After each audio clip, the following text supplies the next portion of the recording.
Hello students, स्वागत है आप सभी का अपने यूट्यूब चैनल पीसीएस वाले रिटर्न पे। तो जैसा कि आप सभी को पता है कि मैं इस चैनल पे क्लास 10th और 12th से संबंधित वीडियो अपलोड करता हूँ। तो आज से हम लोग का ऑब्जेक्टिव सीरीज स्टार्ट हो रहा है और मैं इसे स्टार्ट कर रहा हूँ जीव विज्ञान से। जी हाँ, क्योंकि जीव विज्ञान से प्रश्न काफ़ी अच्छे अच्छे देखे जाते हैं एग्जाम में, और वो भी वस्तुनिष्ठ। तो सबसे पहले मैं सभी विषयों का वस्तुनिष्ठ प्रश्न को देखूंगा, उसके बाद हम लोग फिर स्टार्ट करेंगे सब्जेक्टिव। तो आज की क्लास में हम देखने वाले हैं पोषण।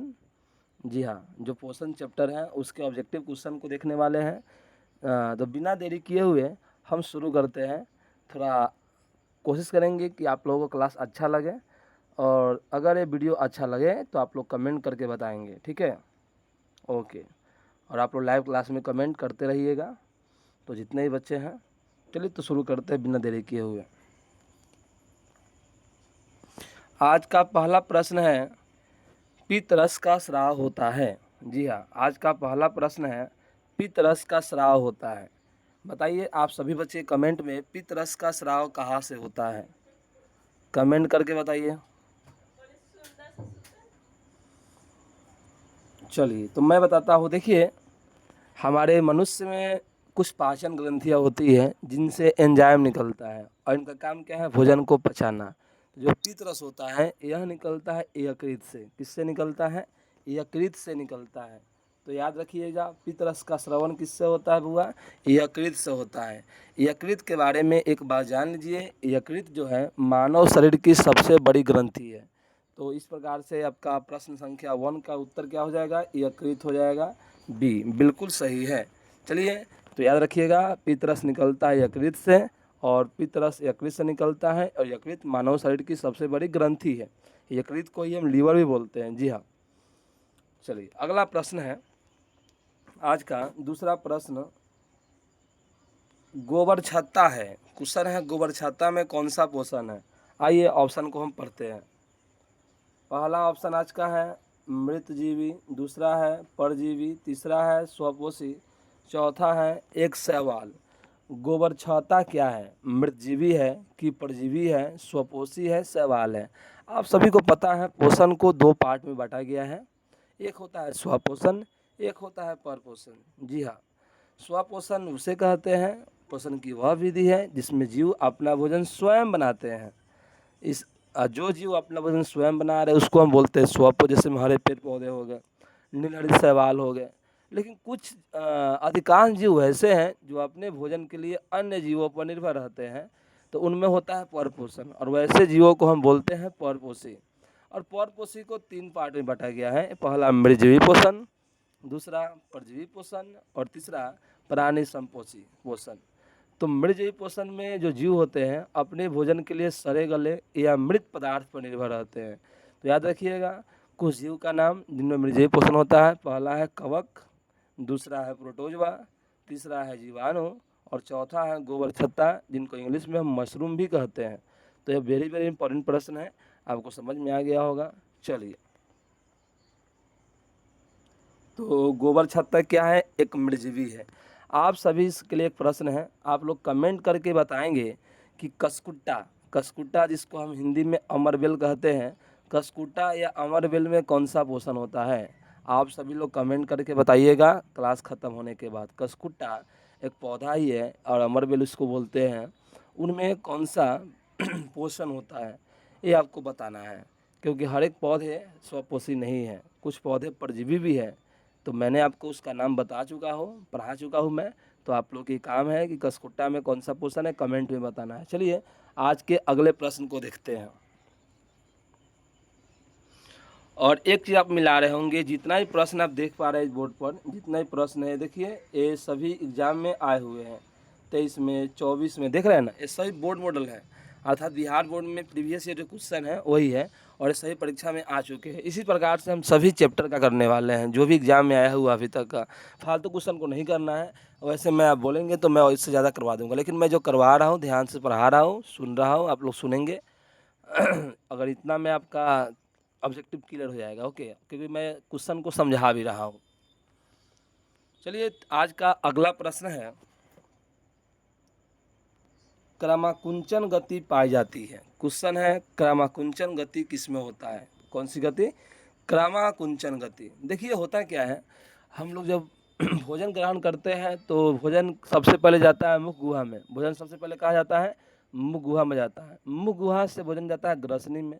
आप लोग पढ़े हैं ग्रसनी में कंठ द्वार होता है और निगल द्वार होता है, अर्थात भोजन जाएगा निगल द्वार में। निगल द्वार के बाद जो भोजन होता है वो प्रवेश करता है ग्रास नली में। कहाँ प्रवेश करता है? ग्रास नली में। जब भोजन ग्रास नली में प्रवेश करता है, ध्यान रखिएगा, जब भोजन ग्रास नली में प्रवेश करता है तो जब भोजन ग्रास नली में पहुंचता है तो क्या होता है? जब भोजन ग्रास नली में पहुंचता है तो जो ग्रास नली की जो दीवार है ना, उसमें संकुचन होता है और शिथिलन होता है। क्या होता है? संकुचन और शिथिलन। इसी को हम बोलते हैं क्रमाकुंचन गति। थोड़ा आप देख सकते हैं बोर्ड पर, देखिए आपको थोड़ा मैं बोर्ड पर दिखा दे रहा हूँ। मान ले ग्रास नली है तो इस तरह से हो जाता है उसमें। तो आप देख रहे हैं जो भाग यहाँ पे आप देख पा रहे हैं बोर्ड पर, यहाँ पे थोड़ा सा दिमाग से आप देखिए। आप यहाँ देखिए, ये जो भाग आप देख रहे हैं ये वाला, ये फैला हुआ है। जो फैला हुआ भाग है ना, उसको हम बोलते हैं शिथिलन। क्या बोलते हैं बुआ? शिथिलन बोलते हैं। और यहाँ पर अगर आप देखें थोड़ा सा यहाँ पर, तो आपका ए वाला जो भाग है संकुचित है, तो इसको बोलते हैं संकुचन। और इसी दोनों को हम मिला के बोलते हैं क्या चीज़? क्रमाकुंचन, जिसको इंग्लिश में हम बोलते हैं पेरिस्टाल्सिस। इंग्लिश में क्या बोलते हैं इसको? पेरिस्टाल्सिस। पेरिस्टाल्सिस इंग्लिश में बोलते हैं, ठीक है, याद रखिएगा। तो मैं इसको लिख नहीं रहा हूँ, आपको ध्यान से बस सुनना है। मैं इसको लिख नहीं रहा हूँ, ध्यान से सुनिए। तो अब आंसर आप देने के लिए तैयार रहिए। आपका अब आंसर आप दे सकते हैं आसानी से इस प्रश्न का, जो प्रश्न आपसे पूछा जा रहा है। क्रमाकुंचन गति पाई जाती है। ऑप्शन है, option number A colon, B ग्रसनी, सी अग्नाशय, डी छोटी आंत। कमेंट करके आप बताइए इसका आंसर क्या होगा। अभी मैं समझाया हूँ क्रमाकुंचन गति कहाँ होता है, तो अभी आपको बताया हूँ क्रमाकुंचन गति कहाँ होता है? ग्रास नली में होता है। तो 3 का आंसर आपका हो जाएगा बी। यह प्रश्न जो है 2023 के परीक्षा में पूछा गया है बिहार बोर्ड के द्वारा, सॉरी 23 का 24 में। आइए अगला प्रश्न,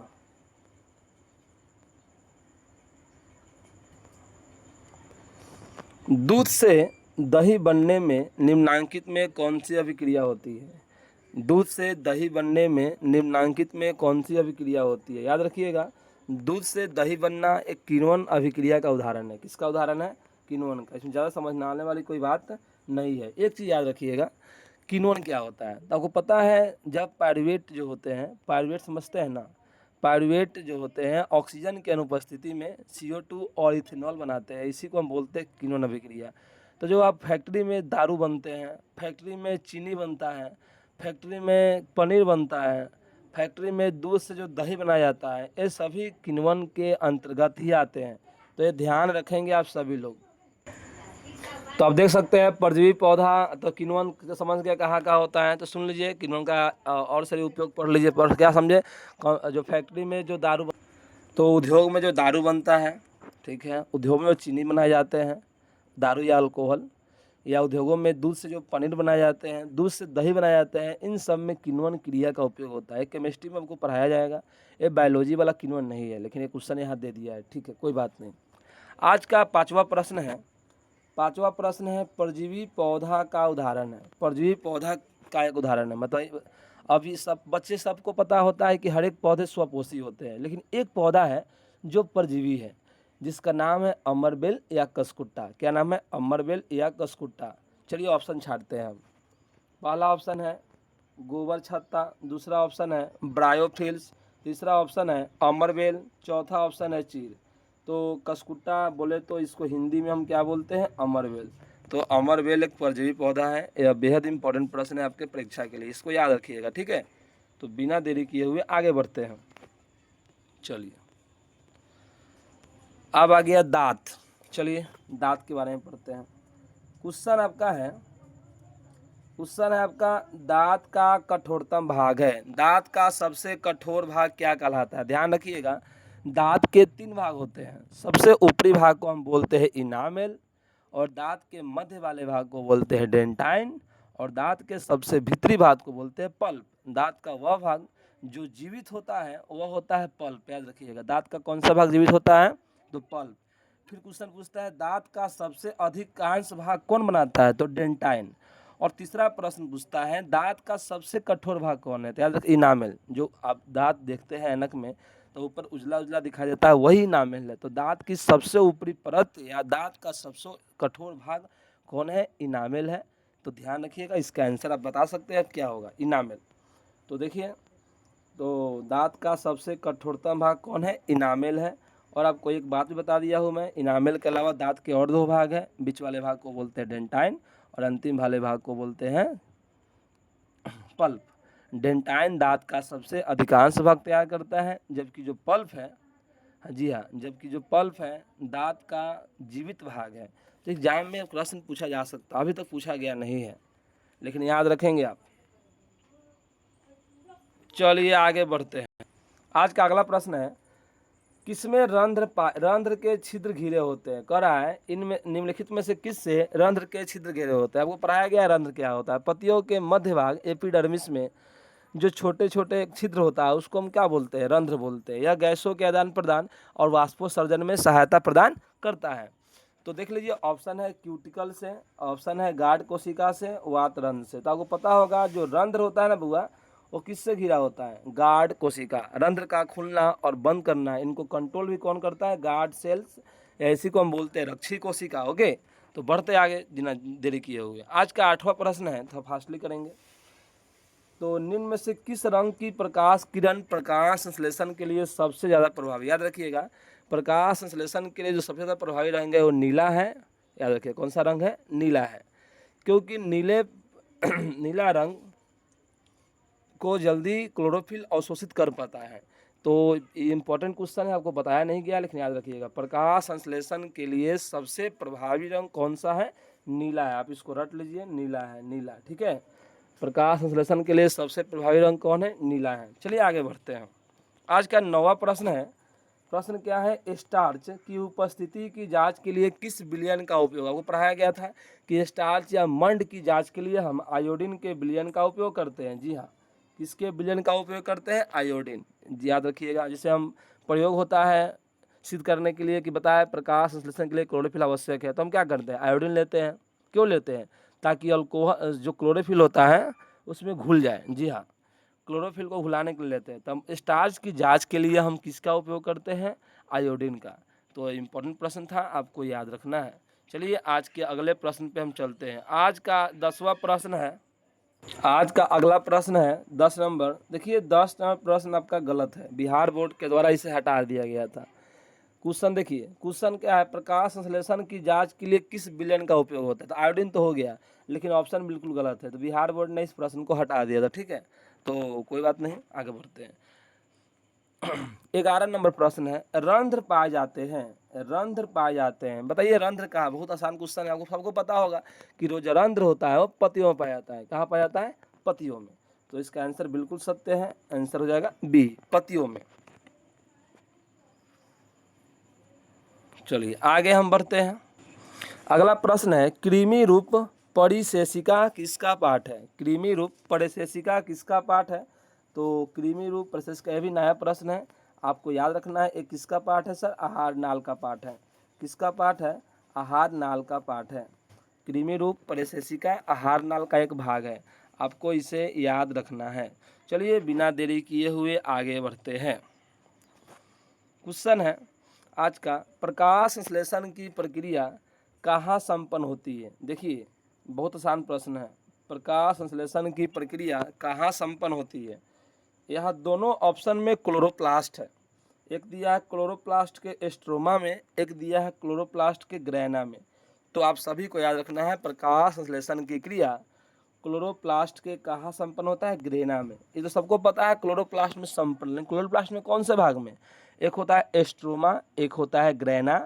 तो आप सभी को याद रखना है क्लोरोप्लास्ट के ग्रेना में या ग्राना में प्रकाश संश्लेषण की क्रिया संपन्न होती है। इसमें पौधे क्या करते हैं? वायुमंडल से CO2, जड़ से जल, प्रकाश और क्लोरोफिल की उपस्थिति में अपना भोजन ग्लूकोज बनाते हैं और उप उत्पाद के रूप में ऑक्सीजन गैस छोड़ते हैं। उसी ऑक्सीजन गैस का उपयोग समस्त जीवमंडल में उपस्थित जीवों द्वारा श्वसन के लिए किया जाता है। तो आपको यह याद रखना है, ठीक है। चलिए फिर क्वेश्चन आ गया मोस्ट इंपॉर्टेंट क्वेश्चन, दांत की सबसे ऊपरी परत। यही बताया था मैं कि दांत के सबसे ऊपरी परत क्या कहलाता है बउआ, इनामल कहलाता है। इसमें कोई दिक्कत नहीं होगा क्योंकि मैंने दांत के बारे में समझा दिया है। एक और दांत के संबंध में 3 क्वेश्चन और पूछता है, दांत कितने प्रकार के होते हैं। फिर क्वेश्चन आता है बच्चे में कितने दांत होते हैं, फिर वयस्क में कितने दांत होते हैं। याद रखिएगा दांत 4 प्रकार के होते हैं। जी हाँ, कतरनक होता है, भेदक होता है, चवर्णक और अग्रचवर्णक। इंग्लिश में बात करें तो इंसीजर, कैनाइन, मोलर और प्रीमोलर।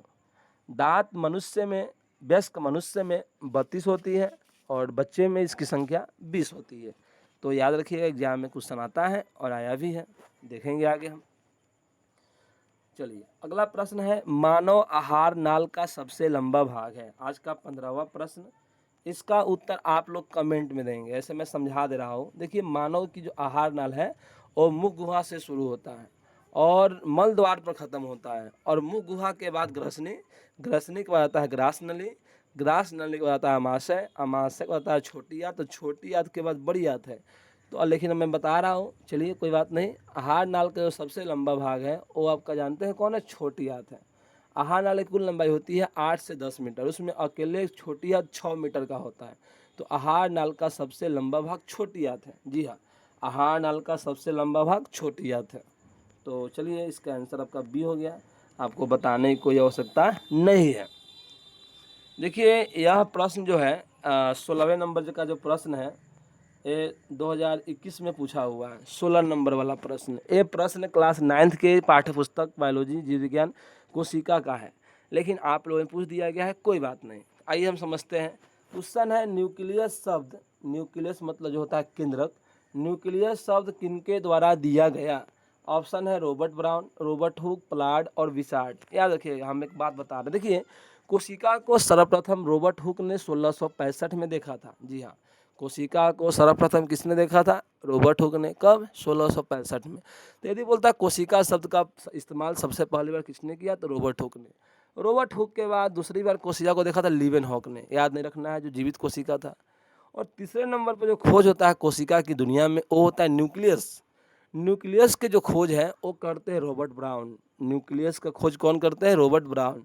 तो न्यूक्लियस नाम भी किसने दिया, रॉबर्ट ब्राउन। चलिए और रॉबर्ट ब्राउन ऑप्शन नंबर ए। अगर जो क्वेश्चन आपको लग रहा है कि नहीं पढ़े हैं आप उसे कॉपी में लिख सकते हैं, एग्जाम में बहुत काम आएगा। ओके, यही तरीका होता है पढ़ने का। तो 16 का आंसर आपका हो जाएगा ए, रॉबर्ट ब्राउन। चलिए आगे चलते हैं। पौधे में भोजन किस रूप में जमा होता है, पौधे में भोजन किस रूप में जमा होता है। याद रखिएगा ग्लूकोज के रूप में पौधे में भोजन जमा होता है। आसान प्रश्न था। फिर अगला प्रश्न है, पौधे और पशुओं की कोशिकाओं का वैज्ञानिक अध्ययन क्या कहलाता है। कोशिकाओं का अध्ययन पूछा हुआ है। देखिए कोशिकाओं का अध्ययन क्या कहलाता है, क्या कह रहा है, पौधे और पशुओं की कोशिकाओं का वैज्ञानिक अध्ययन क्या कहलाता है। तो पौधे और कोशिकाओं का जो अध्ययन कहलाता है उसको हम बोलते हैं साइटोलॉजी। क्या बोलते हैं, साइटोलॉजी। साइटोलॉजी किसमें दिया है सर, कोशिका विज्ञान। ठीक है, इसका आंसर हो जाएगा कोशिका विज्ञान। ये 21 में पूछा गया है। ये प्रश्न अभी आप नहीं पढ़े होंगे, अब ऐसे प्रश्न बिहार बोर्ड नहीं पूछते हैं, लेकिन अच्छा क्वेश्चन था।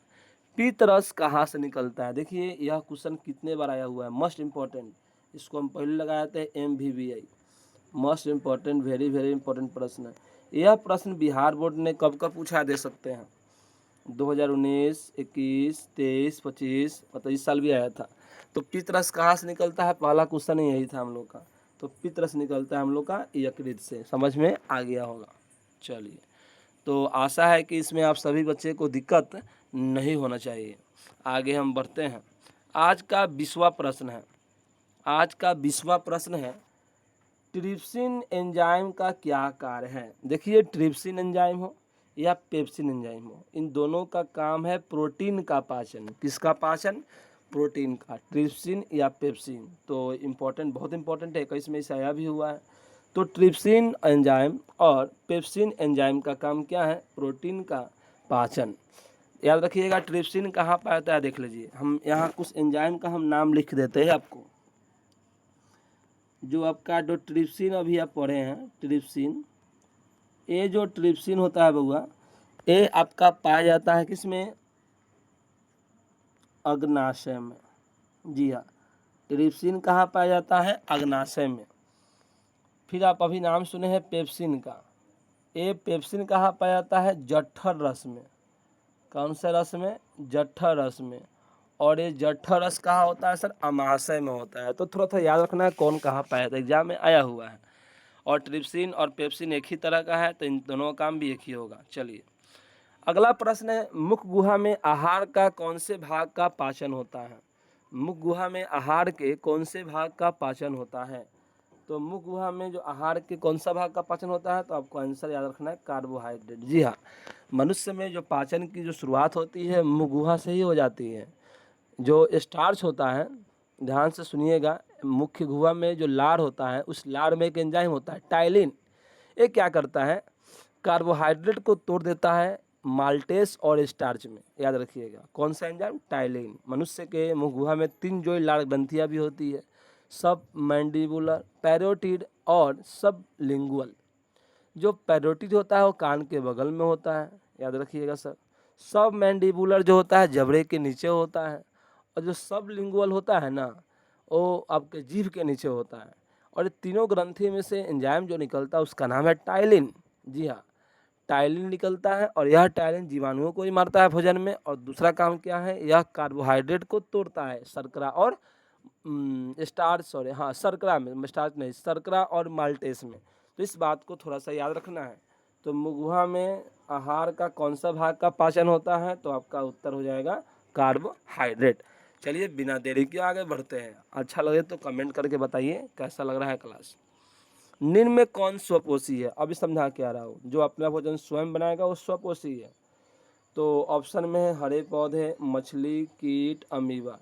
देख लीजिए, तो याद रखिएगा जो आपका अमीबा है वो है प्राणी संपोषी, कीट जो है वो है परजीवी, मछली है वो भी है आपका प्राणी संपोषी। लेकिन जो हरे पौधे हैं वो क्या होते हैं? स्वपोषी। हरे पौधे एक और होता है नीलहरी शैवाल, लेकिन वही बोले अमरबेल पौधा ही है लेकिन वो परजीवी है। चलिए अभी पढ़ाया हो।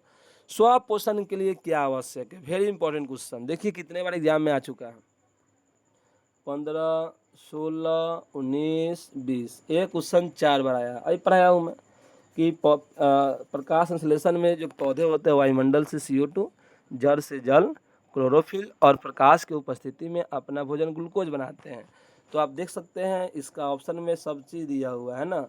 सूर्य का प्रकाश भी है, पर्णहरित बोले तो क्लोरोफिल भी है और CO2 भी है। तो इसका आंसर क्या हो जाएगा? डी, इनमें से सभी।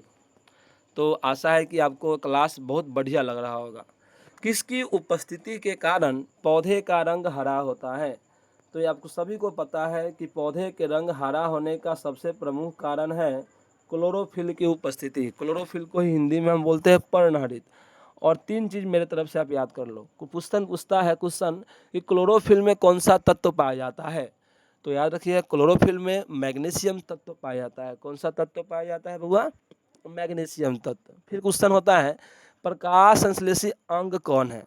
तो पत्ती को बोलते हैं। प्रकाश संश्लेषी अंग कौन है? पत्ती। फिर क्वेश्चन पूछेगा प्रकाश संश्लेषी अंगक कौन है? अंगक, तो हरित लवक या क्लोरोप्लास्ट। और तीसरा पूछता है प्रकाश संश्लेषी इकाई कौन है? तो क्लोरोफिल। अंग पूछे तो पत्ती, अंगक पूछे तो क्लोरोप्लास्ट, और इकाई पूछे तो क्लोरोफिल। आशा है कि समझ में आ गया होगा। और क्लोरोफिल में मैग्नीशियम तत्व पाया जाता है, और क्लोरोफिल के कारण ही पत्तियों का रंग हरा होता है। चलिए, हाइड्रा में क्या पाया जाता है? हाइड्रा में क्या पाया जाता है? यह प्रश्न नियंत्रण एवं समन्वय चैप्टर का है। आपका जो 25वां प्रश्न है ये पढ़ना है, नियंत्रण एवं समन्वय। अगर ये पूछता हाइड्रा में क्या नहीं पाया जाता है, तो हाइड्रा में मस्तिष्क नहीं पाया जाता है। एग्जाम में क्वेश्चन पूछा गया हाइड्रा में क्या पाया जाता है, तो हाइड्रा में मस्तिष्क नहीं होता है, लेकिन एक चीज़ होता है, वो क्या होता है? तंत्रिका। ध्यान रखिएगा, हाइड्रा में मस्तिष्क नहीं होता है लेकिन तंत्रिका होता है। अब कैसे नहीं होता है, कैसे होता है, हम जानकारी लेंगे नियंत्रण और समन्वय वाले चैप्टर में। ग्लूकोज का रासायनिक सूत्र कौन सा है? ये सबको याद रहता है। ग्लूकोज का रासायनिक सूत्र है C6H12O6। यही चीनी का पूछे तो C12H22O11। ओके, चीनी का मतलब 12, 22, 11, और ग्लूकोज का 6, 12, 6। तो ग्लूकोज का 6, 12, 6 याद रखो, 6, 12, 6। CH लगा दो, और चीनी का CHO लिख दीजिए, 12, 22, 11 याद रखिए। ओके। अमीबा में अधिकांश पोषण कैसा होता है? अमीबा में अधिकांश पोषण कैसा होता है? क्वेश्चन थोड़ा पूछने का तरीका अलग है, मतलब इनका पूछना है कि अमीबा में पोषण की शुरुआत कैसे होती है। तो याद रखिएगा, अमीबा में जो पोषण की जो शुरुआत होती है ना, अंतर्ग्रहण द्वारा होता है। तीन प्रक्रिया द्वारा पोषण होता है। एक अंतर्ग्रहण, दूसरा होता है पाचन, तीसरा होता है बहिष्करण। अब वो पता होगा, अमीबा एक ऐसा कोशिकीय जीव है जो हर समय अपना आकार बदलते रहता है। इसका जो प्रचरण अंग है वो कुटपाद है। जब भोजन इनके नज़दीक होता है तो यह क्या करता है, भोजन को अंदर खींच लेता है कुटपाद को फैलाकर। जी हाँ। और जब भोजन ले लेता है तो इनके शरीर में भोजन राजधानी करिमा होता है, जहाँ भोजन का पाचन होता है। फिर जब भोजन पाचित हो जाता है तो जो अपशिष्ट भोजन है वो किसी एक छिद्र के द्वारा निकल जाता है। तो अमीबा का प्रचलन अंग क्या है? कुटपाद है। अमीबा में प्राणी संपोषी पोषण होता है। एग्जाम में अमीबा के भोजन पूछता है तो आपको पता होगा अमीबा के भोजन कौन कौन से हैं। शैवाल के छोटे छोटे टुकड़े हैं, डायटम है, यही है, और सड़े गले मृत कार्बनिक पदार्थ है, यही अमीबा के भोजन है। तो अंतर्ग्रहण याद रखिएगा। प्रकाश संश्लेषण की क्रिया होती है। प्रकाश संश्लेषण किस में होता है? सबको पता है सर जी, प्रकाश संश्लेषण होता है हरे पौधे में। जी हाँ, किस में होता है? हरे पौधे में होता है। अगला प्रश्न, 29वां प्रश्न आज का, अमीबा अपना भोजन कैसे पकड़ता है? तो आप सभी को पता है, अमीबा अपना भोजन पकड़ता है किसके द्वारा? कुटपाद के द्वारा। आप एक चीज देख रहे होंगे, सभी क्वेश्चन एग्जाम में आए हुए, तो इसलिए ऐसे क्वेश्चन को छोड़ना नहीं है, एकदम रट जाना है, दिमाग पर एकदम जवान पर होना चाहिए ऐसे क्वेश्चन। चलिए अगला प्रश्न है, कौन सा एंजाइम वसा, देखिए अब वसा पूछ रहा है, इससे पहले पूछा था प्रोटीन, तो प्रोटीन में हम दो बताए, वो पेप्सिन एक और ट्रिप्सिन। अब वसा के लिए एक एंजाइम है जिसका नाम है लाइपेज। क्या नाम है? लाइपेज। तो वसा पर कौन सा एंजाइम क्रिया करता है? लाइपेज। क्या होता है समझिए, जो गैस्ट्रिक लाइपेज है ना, वो वसा को तोड़ता है वसीय अम्ल और गिल्सरॉल में। वसीय अम्ल और गिल्सरॉल में, याद रखिएगा। तो वसा के लिए एंजाइम कौन सा है? लाइपेज। ट्रिप्सिन पढ़ लिए, किसके लिए है? प्रोटीन के लिए है। पेप्सिन भी किसके लिए है? प्रोटीन के लिए। एक और बचता है एमाइलेस, ये भी समझ लो। एमाइलेस किसके लिए है सर? कार्बोहाइड्रेट के लिए है। सबका अलग अलग काम है। एमाइलेस कार्बोहाइड्रेट का विखंडन या पाचन, लाइपेज वसा, ट्रिप्सिन और पेप्सिन प्रोटीन का। तो तीनों समझ में आ गया होगा। आयोडीन की कमी से कौन सा रोग होता है? ये सभी को पता है। आयोडीन की कमी से हमारे शरीर में जो रोग होता है उसका नाम क्या है? घेगा रोग। जी हाँ, आयोडीन की कमी से कौन सा रोग होता है? तो घेगा रोग होता है। इसीलिए डॉक्टर बोलते हैं आयोडीन युक्त नमक लेना चाहिए। आप सभी को पता है, केमिस्ट्री में आपको पढ़ाया गया होगा कि बउआ, जो आयोडीन होता है उसमें पाया जाता है सोडियम क्लोराइड। जी हाँ, और उसमें हम लोग पोटेशियम आयोडाइड ट्राईऑक्साइड मिला देते हैं या सीधे पोटेशियम आयोडाइड मिला देते हैं, तो यह नमक खाने योग्य हो जाती है, जिसको हम बोलते हैं आयोडीन युक्त नमक। यह एग्जाम में क्वेश्चन पूछा हुआ है केमिस्ट्री में। तो केमिस्ट्री जब पढ़ेंगे तो ऐसा क्वेश्चन आपको मिलेगा। तो अभी के लिए आप इसको याद रखिए। आज का 32वां प्रश्न है, कवक में पोषण की कौन सी विधि है? आप देख सकते हैं, कवक पूछा है और पीछे पढ़ा के क्वेश्चन बहुत बार आया हुआ है। कवक में पोषण है, कवक हो गया, मशरूम हो गया, जीवाणु हो गया, बैक्टीरिया हो गया, उसी को बोलते हैं। इनमें पोषण की कौन सी विधि है? मृत जीवी। और वही अमरबेल हो गया, फीता कृमि हो गया, गोल कृमि हो गया, मच्छर हो गया, मलेरिया परजीवी हो गया, इन सब में परजीवी पोषण है। ठीक है। दांतों के साफ करने के लिए दंत मंजन का प्रयोग होता है प्रायः। अब पता है, जब हम कुछ खाते हैं तो वो जब दांत में फंस जाते हैं तो जीवाणु क्रिया करके उसको अम्लीय माध्यम में बदल देता है। तो अम्ल को खत्म करने के लिए हम किसका उपयोग करते हैं? प्रायः क्षारीय माध्यम का। तो यही क्वेश्चन पूछा है कि आपका जो दंत मंजन है वो कैसा होता है? तो सबको पता है सर जी, दंत मंजन कैसा होना चाहिए? क्षारीय होना चाहिए। जी हाँ, दंत मंजन क्षारीय होना चाहिए। 34वां प्रश्न आपका इस चैप्टर का नहीं है। 34वां प्रश्न जो आपका देख रहे हैं, कौन एक उभयलिंगी है? एक क्वेश्चन आपके है जनन चैप्टर का है। जी हाँ, जहाँ हम एक लिंगी द्विलिंगी पढ़ते हैं। उभयलिंगी क्या होता है समझो। एक लिंगी मतलब होता है कि वैसा जीव जिसमें स्त्री मतलब मादा और नर जनन अंग अलग अलग भागों में हो, अलग अलग वयस्कों में है, व्यष्टियों में है तो एक लिंगी है, लेकिन नर और मादा दोनों एक ही में है तो उसको बोलते हैं उभयलिंगी, मतलब दोनों लिंग एक ही में है। तो याद रखिएगा उभयलिंगी में केचुआ, ये इंपॉर्टेंट है, हर साल पूछा जाता है। देखिए आया भी है 14 में, 19 में भी आया है, अभी इधर भी आया होगा, लेकिन आगे चलो मालूम चलेगा। तो जो केचुआ है ये आपको जनरल में मिलेगा। जो केचुआ है एक उभयलिंगी जीव है, आपको रट लेना है। केचुआ कौन सा जीव है? उभयलिंगी जीव है। उभयलिंगी क्या होता है? एक ही जीवों में स्त्री और मादा और नर दोनों का जननांग उपस्थित हो। चलिए 35वां प्रश्न कितना इंपॉर्टेंट है, हर टेस्ट में हर क्वेश्चन में आ रहा है। सभी हरे पेड़ पौधे होते हैं, आपको पता है सभी हरे पेड़ पौधे क्या होते हैं? स्वपोषी। हरे पेड़ पौधे पूछे या नीलहरी सवाल पूछे, स्वपोषी होते हैं। चलिए मंड परीक्षण के लिए हरी पत्ती पर आयोडीन डालने से पहले पत्ती अल्कोहल में उबाला जाता है। जी हाँ, क्लोरोफिल प्रकाश संश्लेषण के लिए आवश्यक है। इस प्रयोग को दिखाने के लिए हम लोग क्रोटन का पौधा लेते हैं, पौधे की पत्ती को तोड़ कर रेखांकित कर लेते हैं और उसे गर्म कर लेते हैं, आपको पता होगा। गर्म करके फिर उसको अल्कोहल में डालते हैं, अल्कोहल में गर्म करने के बाद फिर उसको उस पर आयोडीन की बूंद डालते हैं। क्यों डालते हैं? तो एक क्वेश्चन है, आयोडीन डालने से पहले अल्कोहल में इसको उबाला जाता है, क्यों? मंड को घोलने के लिए, क्लोरोफिल को घोलने के लिए। जी हाँ, यही हो जाएगा, क्लोरोफिल को घोलने के लिए। ठीक है,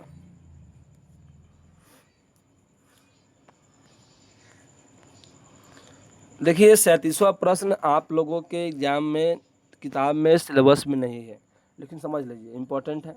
स्लाइड को सर्वप्रथम कंपाउंड माइक्रोस्कोप से देखा। देखिए ब्लड टेस्ट कराने जाते हैं तो स्लाइड पर ब्लड रख कर माइक्रोस्कोप से लोग देखता है, तो उसको कितना गुना पर देखते हैं? तो याद रखिएगा उसको हम लोग देखते हैं 10 गुना पर। कितना गुना पर देखते हैं?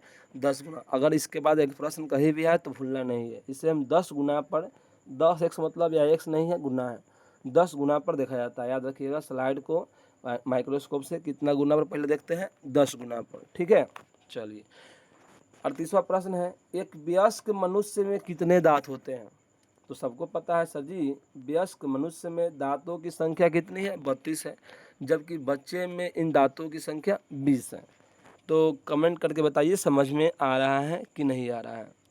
कुटपाद किसमें पाया जाता है? तो ये तो अभी पढ़ाया हूँ मैं। जो कुटपाद होता है वो किसमें पाया जाता है? अमीबा में। किने की? हाँ, सी में है, अमीबा। अमीबा ही प्रचलन अंग है। अमीबा का प्रचलन अंग कौन है? कुटपाद है। और यही पूछता है आपसे पैरामीशियम में क्या पाया जाता है? पैरामीशियम का जो प्रचलन अंग है ना भगवा, वो सिलिया है। क्या है? सिलिया। तो सिलिया पाया जाता है पैरामीशियम में। अब 3 चीज़ याद रखिएगा। अब हम यहाँ थोड़ा लिखने जा रहे हैं, 1 मिनट। आप कॉपी में इसको लिख भी सकते हैं। जो अमीबा होता है ना, अमीबा का जो प्रचलन अंग है इसको हम बोलते हैं कुटपाद। देखिए ध्यान से, भोजन ग्रहण करना, कार्बन बनना सब यही करता है, वही है पैरामीशियम।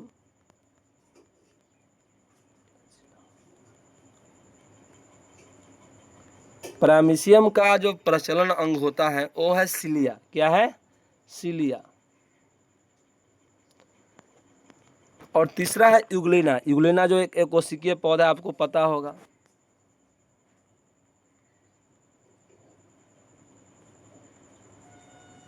यूग्लिना का जो प्रचलन अंग है आपको नहीं पढ़ाया गया है, लेकिन लिख लीजिए, फ्लैजिला है।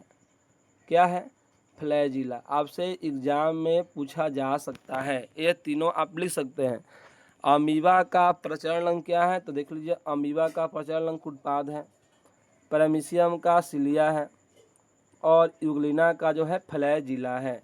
एग्जाम में क्वेश्चन आ सकता है। चलिए कोई बात नहीं है।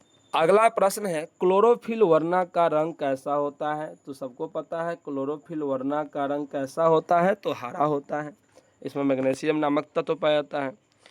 अभी पढ़े हैं ग्वाइटर अथवा घेगा रोग। देखिए 2 बार आ चुका है, मतलब एग्जाम में आता है। ग्वाइटर अथवा घेगा रोग क्यों होता है? इंग्लिश में ग्वाइटर, हिंदी में घेगा रोग। इसका मुख्य कारण है आयोडीन की कमी। याद रखिएगा, ग्वाइटर और घेगा रोग किसके माध्यम कमी से होता है? आयोडीन की कमी से। अगला प्रश्न है, भोजन का पचना किस प्रकार की अभिक्रिया है? तो आपको सभी को पता है भोजन की पचना एक ऑक्सीकरण अभिक्रिया है, ऑक्सीडेशन रिएक्शन है। तो ऑक्सीडेशन रिएक्शन को हम बोलते हैं उपचयन। भोजन का पचना हो गया। ठीक है सर, श्वसन हो गया, लोहे में जंग का लगना हो गया, चिप्स की थैली में रखे हुए भोजन का खराब होना हो गया। ये सभी ऑक्सीडेशन रिएक्शन के एग्जाम्पल है। बोले तो उपचयन, बोले तो उपचयन को हिंदी में क्या बोलते हैं? ऑक्सीडेशन या ऑक्सीकरण। तो 43वां प्रश्न है, प्रकाश संश्लेषण क्रिया में ऑक्सीजन बाहर निकलता है। कह रहा है जो प्रकाश संश्लेषण क्रिया में जो ऑक्सीजन बाहर निकलता है वो किसका भाग है? तो वो जल से निकलता है। किससे निकलता है? जल से। क्यों सर? समझिए, आपको मैंने पढ़ाया है प्रकाश संश्लेषण क्रिया विधि 2 चरणों में संपन्न होता है। जी हाँ, ये 2 चरणों में संपन्न होता है। कैसे? पहला चरण में जो पत्तियों में जो क्लोरोफिल होते हैं वो प्रकाश की विकिरण ऊर्जा को अवशोषित करते हैं। जी, क्या करते हैं? करके वो जल के तोड़ते हैं, जल के अणुओं को तोड़ते हैं। जल के अणुओं को तोड़ेंगे हाइड्रोजन में और ऑक्सीजन में। और आप पढ़े हैं कि वायुमंडल से CO2 लेते हैं, तो जो हाइड्रोजन है ना वो CO2 से मिल जाता है, ग्लूकोज बना लेता है, और जो जल में से जो ऑक्सीजन टूट के निकला था वही बाहर निकल जाता है। तो यही क्वेश्चन पूछा गया है, प्रकाश संश्लेषण क्रिया में ऑक्सीजन बाहर निकलता है तो किसके माध्यम से, किससे निकलता है? जल से। रट लो भाई साहब, एग्जाम के लिए इम्पोर्टेंट है। ठीक है, चलिए, तो आपका आंसर हो जाएगा ए। 43 का आंसर ए। मैग्नीशियम पाया जाता है, अभी पढ़ाया हो, मैग्नीशियम किस में पाया जाता है? क्लोरोफिल में। मैग्नीशियम किस में पाया जाता है? क्लोरोफिल में। एक और क्वेश्चन आप मेरे तरफ से याद कर लीजिए, एक परिवहन में पढ़ेंगे हम लोग। लाल रक्त में क्या पाया जाता है? तो आपको पता होना चाहिए, लाल रक्त में पाया जाता है आयरन। आयरन बोले तो लोहा। तो लोहा किस में पाया जाता है? लाल रक्त में। आप पढ़े भी होंगे, लाल रक्त में लोहा पाया जाता है और इसकी कमी से एनीमिया रोग होता है, पढ़ाया गया है आप लोगों को। तो लाल रक्त में लोहा पाया जाता है, जबकि क्लोरोफिल में मैग्नीशियम पाया जाता है। चलिए, हम लोगों ने 44 प्रश्न को देख लिया। आज का अगला प्रश्न देखते हैं। आज का 45वां प्रश्न, प्रकृति में ऑक्सीजन का संतुलन कैसे बना रहता है? तो प्रकृति में ऑक्सीजन का संतुलन कैसे बना रहता है? तो आप सभी को पता है सर जी, ये होता है प्रकाश संश्लेषण के द्वारा। जीवन की एक महत्वपूर्ण विशेषता है। कितना आसान प्रश्न है। जीवन की एक विशेषता क्या है? ऑप्शन में है अणु की गति, वृद्धि, संघ, समन्वय। तो याद रखिएगा, जीवन की एक महत्वपूर्ण विशेषता है वृद्धि। आप पढ़े होंगे, नोट में आपको लिखवाया गया होगा। जीवन की एक महत्वपूर्ण विशेषता कौन है? वृद्धि है। स्वपोषी पोषण होता है, स्वपोषी पोषण होता है। ऑप्शन है पौधे में, कवक में। भाई कवक तो होगा नहीं, कवक क्यों नहीं होगा? कवक में होता है मृतजीवी पोषण। कुछ प्रोटिस्टा और प्रोकैरियोट्स में, ये बिल्कुल सही है। जी हाँ, कुछ प्रोटिस्टा और इसी में आता है आपका वही नीलहरित शैवाल। ठीक है, प्रोकैरियोट्स में आता है वो। तो आपका आंसर हो जाएगा डी, इनमें ए और सी दोनों। एक क्वेश्चन आसान है, याद रखिएगा थोड़ा सा। पौधे में कुछ प्रोटिस्टा और प्रोकैरियोट्स, बोले तो नीलहरित शैवाल। ग्रहणी भाग है, कितना अच्छा क्वेश्चन है। ग्रहणी आप सभी को पढ़ाया गया होगा, छोटी आंत के 3 भाग होते हैं, ग्रहणी, जेजुनम, इलियम। पहला भाग कौन है? ग्रहणी। दूसरा भाग जेजुनम, तीसरा भाग इलियम। तो ग्रहणी किसका भाग है सर? छोटी आंत का है, छोटी आंत का पहला भाग है। ग्रहणी के बारे में एक बात याद रखिएगा मेरे तरफ से। ग्रहणी में 2 नलिकाएं आके खुलती है, एक मूल पित्तवाहिनी और एक अग्नाशय वाहिनी। तो एग्जाम में क्वेश्चन पूछता है मूल पित्तवाहिनी और अग्नाशय वाहिनी छोटी आंत के किस भाग में खुलती है? तो ग्रहणी में खुलती है। ठीक है, प्रकाश संश्लेषण होता है। प्रकाश संश्लेषण कब होगा सर? दिन में होगा, स्वाभाविक, सबको पता है। प्रकाश संश्लेषण कब होता है बउआ? प्रकाश संश्लेषण दिन में होता है। मृतजीवी पौधे का उदाहरण है। बार बार एक क्वेश्चन आ रहा है मृतजीवी, और मृतजीवी का उदाहरण क्या है? अमीबा तो होगा नहीं, अमीबा होगा नहीं, प्राणी संपोषी है। और राहुल भी नहीं होगा। अमरवेल तो परजीवी है, यही पढ़ाया हूँ मैं। तो बच गया गोबर छत्ता। जी हाँ, गोबर पर देखते हैं बारिश के दिनों में छत्ता की तरह रहता है, तो उसी को गोबर छत्ता, या उसी को इंग्लिश में हम मशरूम बोलते हैं। क्या बोलते हैं? मशरूम बोलते हैं। तो मृतजीवी पोषण कहाँ होता है? गोबर छत्ता में, बोले तो मशरूम में। यह क्वेश्चन बार बार आ गया है। कवक में भी होता है।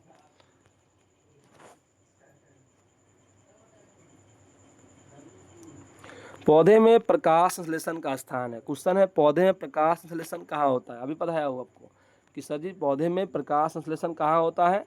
तो प्रकाश संश्लेषण पौधे में होता है क्लोरोप्लास्ट में। जी हाँ, फिर यही क्वेश्चन आ गया, परिशेषिका। परिशेषिका किसका पार्ट है? अरे परिशेषिका अपेंडिक्स का नाम सुने हो ना। अपेंडिक्स कहाँ देखते हैं आप? आहार नाल में देखते हैं, सीधा बात है। क्षुद्रांत, क्षुद्रांत मतलब छोटी आंत। एनसीईआरटी में क्षुद्रांत, भारतीय भवन में दिया है छोटी आंत। क्षुद्रांत में स्थित रसांकुर का क्या कार्य होता है? आपको पता होगा, यह अवशोषण को लिए सतही क्षेत्रफल को क्या करता है? भोजन के अवशोषण के लिए सतही क्षेत्रफल को बढ़ाता है। इसका क्वेश्चन आंसर भी आप लोग को लिखवाया गया था कि जो क्षुद्रांत होता है उसमें जो रसांकुर होते हैं, ठीक है, दीर्घरोम का विलाई, वो क्या करता है याद है, छोटे छोटे जो अंकुर होते हैं, हम पढ़ाए थे छोटी आंत की, इलियम की दीवार में छोटे छोटे अंकुर है, उसी को हम बोलते हैं विलाई या दीर्घरोम। ये क्या करता है? भोजन के अवशोषण के लिए सतही क्षेत्रफल को बढ़ाता है। तो ये बहुत इंपॉर्टेंट क्वेश्चन है। देखिए यह क्वेश्चन 2025 का है, तो बहुत ही अच्छा प्रश्न मैं इसको मानता हूँ। बिहार बोर्ड का लेवल ऐसा ही होना चाहिए कि रटे रटाए प्रश्न नहीं पूछे। मुख गुहा का पिछला भाग है, मतलब कह रहा है मुख गुहा किसमें खुलता है? मुख गुहा का आप पढ़े होंगे, मुख गुहा, उसका पिछला भाग कौन है? ग्रसनी है। और ग्रसनी खुलता है ग्रास नली में, याद होगा। और ग्रास नली खुलता है अमाशय में। और ग्रास नली में जो गति है उसको हम बोलते हैं क्रमाकुंचन गति, ठीक है। प्रकाश संश्लेषण में ऑक्सीजन का मूल स्रोत है। फिर से वही क्वेश्चन, प्रकाश संश्लेषण में जो ऑक्सीजन निकल रहा है वो कहाँ से निकल रहा है? तो मैंने अभी कुछ देर पहले बताया था, वो कहाँ से निकलता है? जल से निकलता है। तो आशा है कि आपको समझ में आ गया होगा। पेप्टिक अल्सर, बहुत आसान प्रश्न है। पेप्टिक अल्सर क्या होता है? समझिए होता है क्या है। देखिए कभी कभी क्या होता है, जैसे आप पढ़े होंगे हमारे अमाशय में जठर रस होता है। जी हाँ, अमाशय में छोटी छोटी ग्रंथि होती है, उसको बोलते हैं जठर ग्रंथि। जठर ग्रंथि से निकलता है जठर रस, और उस जठर रस में तीन चीज़ होता है, एक होता है एसीएल, एक होता है पेप्सिनोजेन, और एक होता है श्लेष्मा, या इसी को इंग्लिश में बोलते हैं म्यूकस। जब लंबे समय तक हम भूखे रहते हैं ना, तो श्लेष्मा का स्राव हो जाता है कम और एसीएल का स्राव हो जाता है ज़्यादा। तो एसीएल अम्ल है ज़्यादा होगा, श्लेष्मा कम हो जाएगा। तो अमाशय की दीवार जो है उसमें छोटी छोटी घाव निकलने लगती है, उसी घाव को हम बोलते हैं पेप्टिक अल्सर। जी हाँ, तो पेप्टिक अल्सर हो सकता है, बहुत इंपॉर्टेंट प्रश्न है। पेप्टिक अल्सर को होने का प्रमुख कारण क्या है? ऑप्शन है कम भोजन खाने से, सामान्य भोजन खाने से, लंबे समय तक भूखे रहने से। आंसर मालूम चल ही गया होगा, क्या होगा? लंबे समय तक भूखे रहने से। निम्न में कौन मनुष्य का आहार नाल में एक अवशेषी अंग है? अवशेषी अंग जैसा कोई काम नहीं है, तो आहार नाल में अवशेषी अंग कौन होता है? अपेंडिक्स होता है। कौन होता है? अपेंडिक्स, याद रखिएगा। शाकाहारी जंतुओं में छोटी आंत की लंबाई होती है। जी हाँ, जो शाकाहारी जंतु है उसमें छोटी आंत की लंबाई क्या होगी? अधिक होगी, और मांसाहारी में छोटी होगी। छोटी आंत में पूर्ण रूप से पचा भोजन क्या कहलाता है? देखिए जो भोजन अमाशय में होता है उसको हम बोलते हैं कायम। अमाशय में लेयदार लेय के रूप में जो भोजन है उसको हम क्या बोलते हैं? कायम। और जब छोटी आंत में उगाता है ना बुआ, तो उसको हम क्या बोलते हैं? चाइल्ड बोलते हैं। तो कमेंट करके आपको बताना है कि क्लास कैसा लग रहा है। देखिए एक कुछ प्रश्न आप देख पा रहे हैं, एग्जाम में पूछा गया है। सजीव की जीवित इकाई क्या है? एटीपी का पूरा नाम, विटामिन ए कमी से होने रोग, अमीबा में गति किस भाग से होती है? ये ऑब्जेक्टिव में आते होते हैं, ऑब्जेक्टिव। अमीबा का पाचन कैसे होता है? कोशिका में पावर हाउस किसे कहते हैं? पौधे हरे क्यों होते हैं? परजीवी किसे कहते हैं? प्रकाश संश्लेषण का समीकरण लिखें। देख रहे हैं कितना आसान आसान प्रश्न बिहार बोर्ड पूछा है, और आप ये सभी पढ़ चुके होंगे। मृदुई पोषण क्या है? जीवों के लिए पोषण क्यों जरूरी है? पर पोषण क्या है? कितने प्रकार के दांत होते हैं? नाम और कार्य लिखे, पढ़ाया गया है, लिखवाया गया है। अम्ल की भूमिका, दीर्घरोम या विलाई क्या है, कार्य क्या है, देख लीजिए। तो ये सभी कुछ बोर्ड मॉडल प्रश्न हैं, आप इसको देख सकते हैं। और जितना ही प्रश्न मैंने आपको बताया ये सभी बेहद इंपॉर्टेंट है, एग्जाम में आए हुए हैं और आएंगे भी। तो आशा है कि क्लास आपको अच्छा लगा। वीडियो खत्म होने के बाद कमेंट करके आप जरूर बताएंगे क्लास कैसा लगा। कल के क्लास में हम देखने वाले हैं श्वसन का ऑब्जेक्टिव प्रश्न को देखने वाले हैं। तो अभी के लिए धन्यवाद, ज्वाइन होने के लिए धन्यवाद। मिलते हैं फिर अगले क्लास में। जय हिंद, जय भारत।